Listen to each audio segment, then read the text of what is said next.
Good day, sir and classmate. I am J.N. Bautista. So for today, we will be discuss the communication process. So first, what is communication process? Communication process is the exchange of information or ideas between two or more people. It happens when one person sends a message to another person, receives it, and understands it. There are four parts of communication process, which is the sender, transmission, receiver, and feedback. So first, we will be discuss the sender. The sender is responsible for delivering the message. They use words, actions, or signs to communicate. For example, a mother reminding her child to do their homework. The second part of communication process was the transmission. Transmission.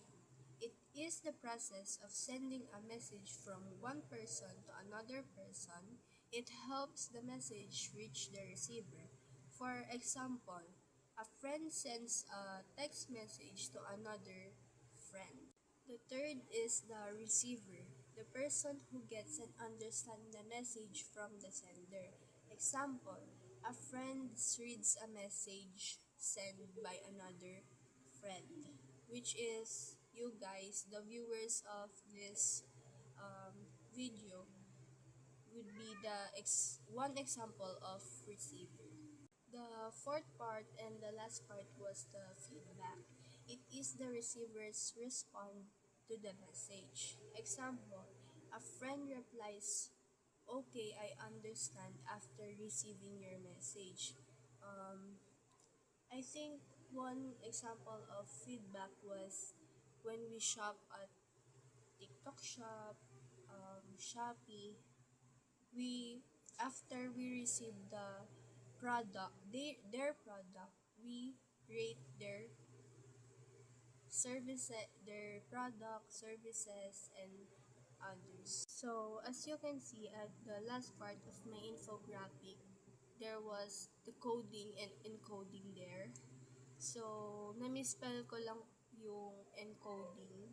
Isang N lang yon. So, first we will be discuss the decoding. Decoding, the process of understanding or interpreting the message received. The example of decoding is when you see a no parking sign and easily understand that they cannot park there. And the encoding naman was the process of turning an idea or thought into a message that can be shared. For example of an encoding is a student writes a note to tell their friend about a meeting. So basically, um, he or she shared to their friend how they understand the lesson based on their own understanding. So the summary of this infographic is it is very important to tackle this kind of lesson because every part of this is we also do in our daily life.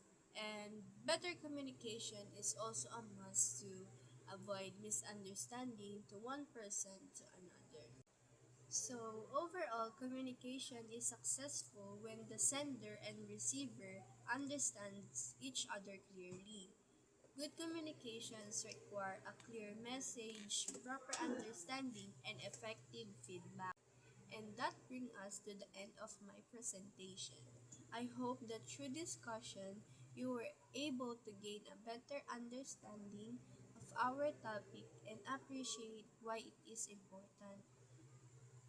Thank you very much for your time and attention. I truly appreciate you listening to my presentation. Thank you and have a great day.